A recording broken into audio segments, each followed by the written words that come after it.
From Studio 3 at Buzz TV, it's The Horse's Mouth with Tom McManus.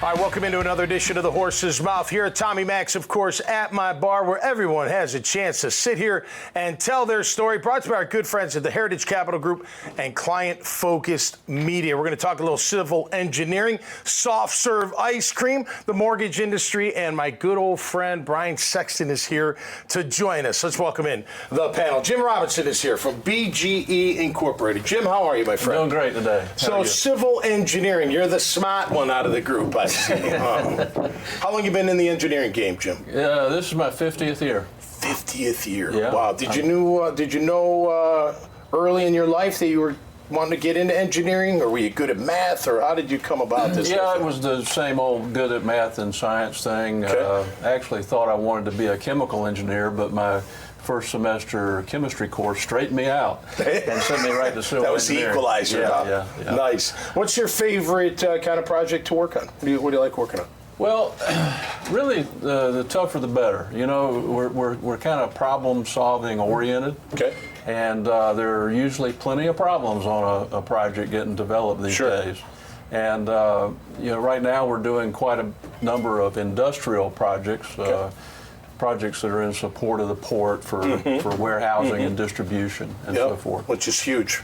Yeah. How about refrigerated space, the warehousing space? You guys do that as well? I know that's big. Yeah, that is big. And that's, from a civil engineering standpoint, doesn't really matter if it's refrigerated or not. We're dealing with getting the ground ready and the infrastructure ready. Yeah, great to have you on the show, man. I really appreciate it. Mike Burridge is here.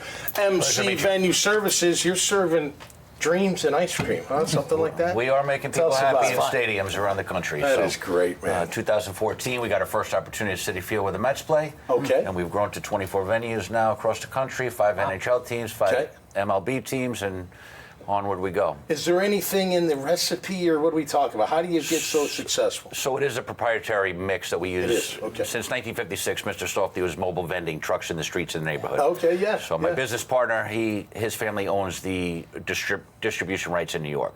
Okay. So that morphed into the stadium business, and that's how I got involved. And that was 10 years. 10 years and ago. you're all down here in Jacksonville too, right? Yes, at the the jingle, don't you? Yeah, I mean, listen. The longest line at the stadium on game day is for Mr. Softy. Yeah. Right. Yeah. Mr. Absolutely. Softy. I can't do it justice, but man, once you hear it, Yeah. it's in your head for the rest of the day. It is very iconic, and people anywhere in the country where I go, if they're originally from New York and they see that, this is the real Mr. Softy, and they're really excited about it. And they all have a story about chasing the truck down the street and so on and so forth. So that's a volume business, I would imagine, right? You got to get them moving. Yep. Right. Speed of and service. You offer what? Chocolate, vanilla, and the swirl. Yep. Keep it simple. And some milkshake. Okay. Some stadiums offer milkshakes, but for the most part, we want to keep that line moving.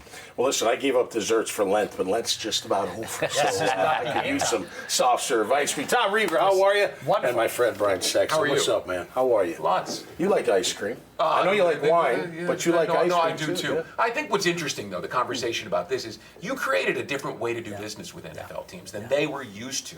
They changed the paradigm, to use a $5 word today, but they come into stadiums and do it differently, right? I mean, talk about the innovation of your business model. So basically, we had to figure out why Carvel pulled out of all these stadiums over the last several years. Okay.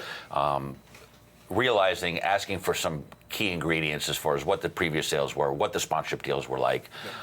We were able to recreate it where we're basically partnering with the stadiums. We go in and provide all the product, all the equipment at no cost. So we're going and putting these stadiums into the ice cream business for $0. Yeah. Okay. With that being said, we have a true partnership and we pay sponsorship. We also have a separate deal with the food service company to handle all the labor.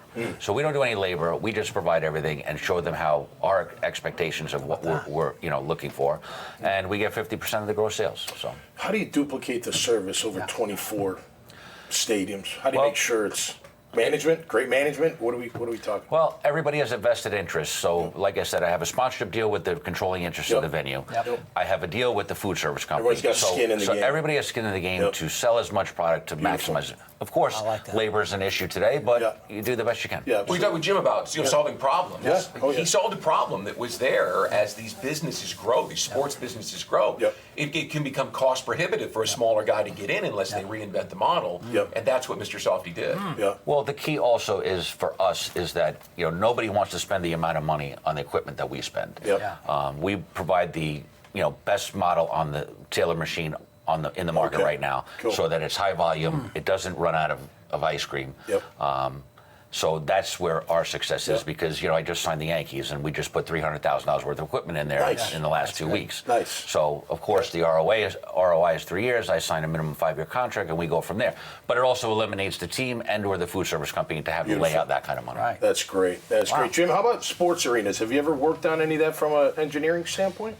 I haven't, but it's a real specialty area Is it? in our industry. So with the Jags' new stadium, I mean, it's just got to be. Yeah, I'd love to see those plans. I bet. Huh? Just to look at them. That's pretty tied up, and it's very complicated. You got a confined area that you got to deal with drainage and water and sewer and all the other utilities. So Sure. So it's a very special area. How about bridges? Are you following the bridge disaster in Baltimore? And, Does that interest you? It's a tragic occurrence, of course. I think I just saw a map of Baltimore, and the link in their road network where this bridge is very strategic. So they're going to have to really get on their horse and get that.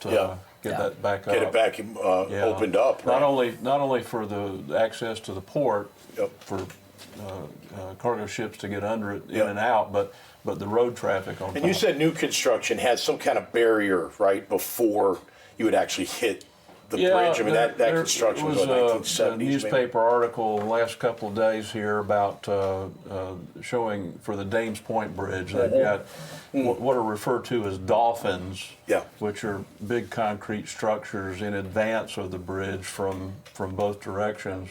That if a barge or a ship would go awry, there's something very substantial that would hit before it would hit the bridge. Gotcha. Yeah. Great. You wouldn't get that kind of a direct hit. Yeah, Mayor Deegan was talking about that the very next day. That's right. Yeah.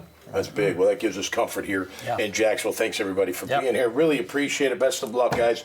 Moving forward, make sure you check out their great profiles, this conversation, and many, many others. Just go to dailynewsnetwork.com. Until next time, y'all stay safe out there and be cool. We'll see you right here on The Horse's Mouth. Cheers. Cheers. The team at Heritage Capital Group is special because it's a collection of people across the spectrum. We have people who have been in the shoes of owners that are looking to buy and sell, and professionals that have executed transactions helping buy and sell companies for decades. I think when you talk to us, see what our experience is, see what our skills are, see the reach that we have, you'll be very happy with the recommendation.